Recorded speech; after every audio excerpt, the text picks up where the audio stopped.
The news is full of headlines about migrants being apprehended at the southern border, of children being separated and families being detained.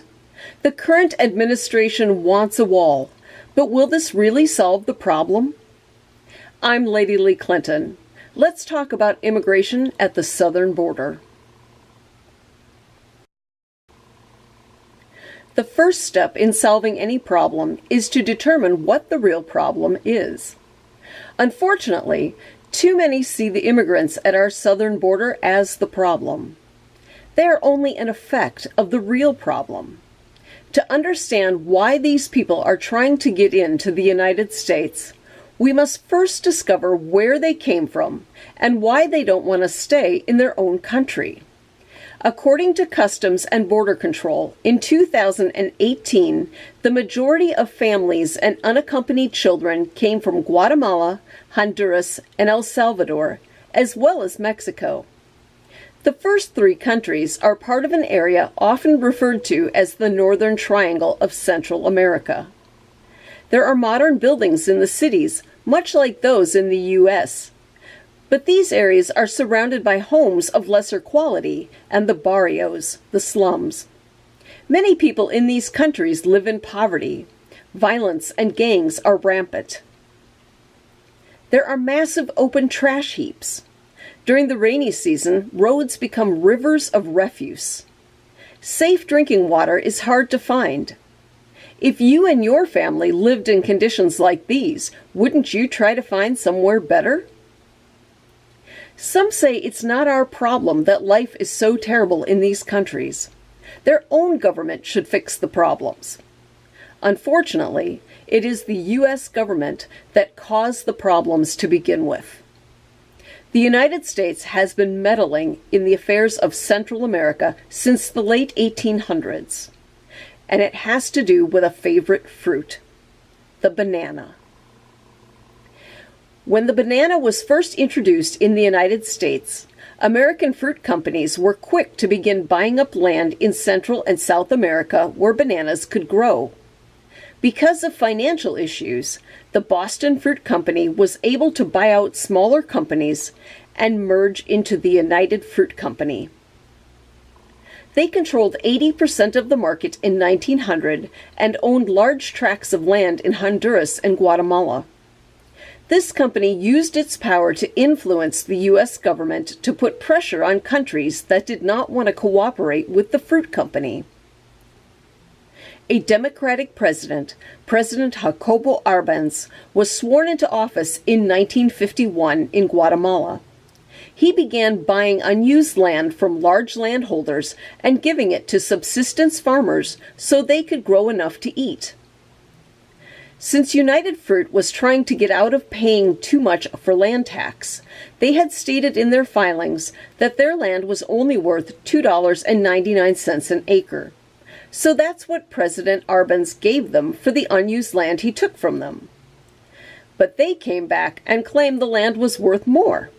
He said no deal. So they went back to Washington, D.C. and told everyone that President Arbenz was a communist. When Eisenhower took office, he ordered the CIA to depose President Arbenz.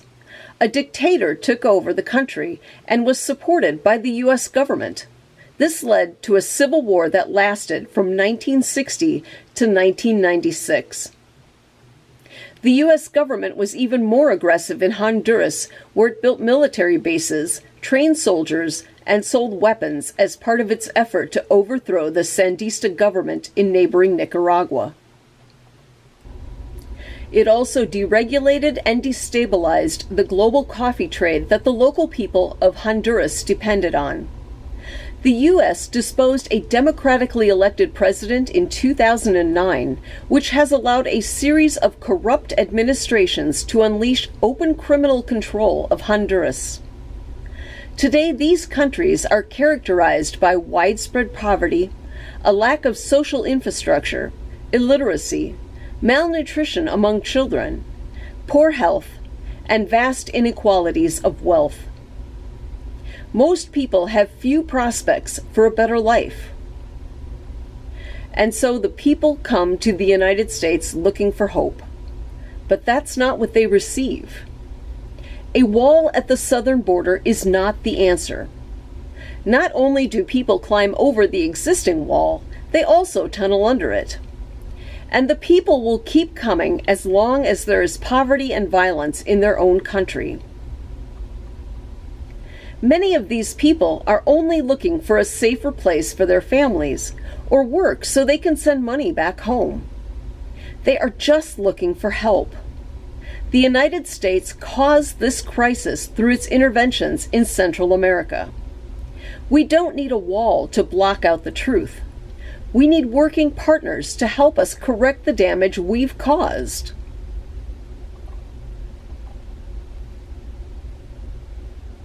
There are 3 steps to solving this crisis. In 2014, the U.S. government enacted a new plan, which is currently ongoing. The Alliance for Prosperity Plan hopes to create economic opportunities for immigrants in their home countries by attracting private investment, encouraging development in underdeveloped areas, and promoting tourism. It would also develop plans to provide technical and vocational training and improve the quality of secondary education. The plan claims it will prevent and control the impact of gang violence by investing in interventions like leisure, sports, and artistic activities. The plan needs to be assessed to see if it is meeting these objectives. According to the U.S. State Department, there are over 200 U.S. businesses operating in Guatemala, over 200 U.S. businesses in Honduras, and over 300 U.S. businesses in El Salvador. The U.S. government should pay attention to those businesses to ensure that they do not abuse the people of those countries, but instead work to improve conditions and wages. This will make it less likely that the workers will leave their own country. The United States should also work with Mexico, as they face the same challenges of migrants coming from these countries. By working in partnership with our neighbor to the south, we can find ways to work together to mitigate some of the dangers the constant flow of migrants cause. It may be possible to create a temporary shelter in southern Mexico, where migrants from the Northern Triangle can be pre-screened for quicker processing and either returned to a safe zone in their own country or resettled in the U.S. or Mexico. Asylum can no longer be denied to anyone who asks. It is a right granted by U.S. law, as well as the United Nations 1951 Convention. We cannot deny this right to anyone.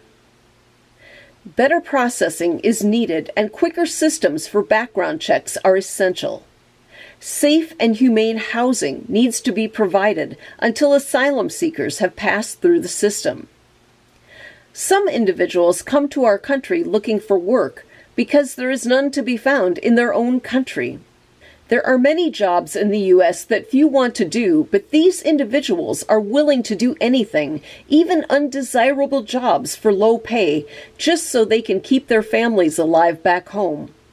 A work system should be designed to accommodate these individuals. We are historically a country of immigrants. If individuals come to the U.S. and wish to remain, there needs to be a path to citizenship for them. This also includes all current immigrants already living in the U.S. We should be true to our proud immigrant history instead of turning these desperate people away. What must Lady Liberty think as she stands in the harbor where immigrants were once welcomed by her shining torch? We have tarnished her image. It's time for America to take responsibility for past mistakes, both at home and abroad. We created the conditions in Central America. Now it's up to us to help those countries recover and aid those who come to our doorstep looking for help. I'm Lady Lee Clinton. Thank you for your time.